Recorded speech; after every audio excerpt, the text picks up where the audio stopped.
Wherever you are, I hope you are well. Natural Disasters on the Event Channel, welcome. In the tumultuous realm of southern Brazil, a relentless tempest unleashed its wrath, claiming the lives of no less than 21 souls.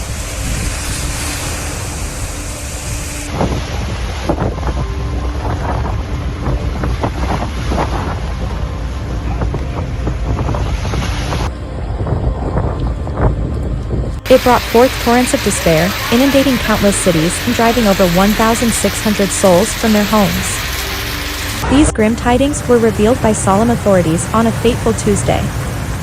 Eduardo Leite, the governor of Rio Grande do Sul, spoke of a grievous toll exacted by this meteorological maelstrom, the most sinister in the annals of the state's history.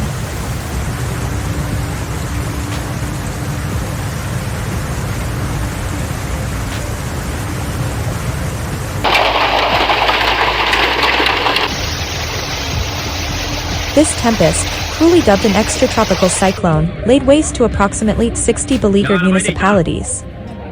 Yet, in the midst of this calamity, a singular tragedy unfolded in the city of Mucum, a place that was home to some 50,000 hearts. Here, within the confines of one forsaken dwelling, 15 souls met their untimely demise.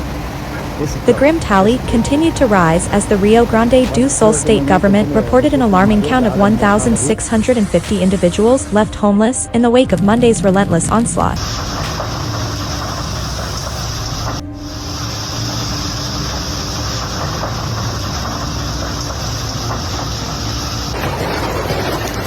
In the beleaguered town of Mucum, the city hall issued a somber proclamation, urging its beleaguered denizens to gather provisions to endure the next harrowing 72 hours.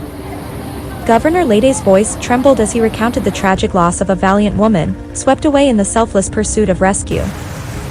Rio Grande do Sul, it seemed, was a land besieged by the tempestuous whims of extratropical cyclones, for just a scant few months prior, in the month of June. Another such malevolent force descended upon these lands. It claimed the lives of 16 souls and laid waste to 40 cities, leaving a legacy of despair and desolation in its wake, particularly in the shadow of the state's capital, Porto Alegre.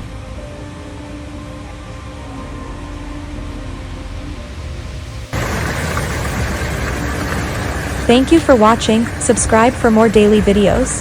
Goodbye.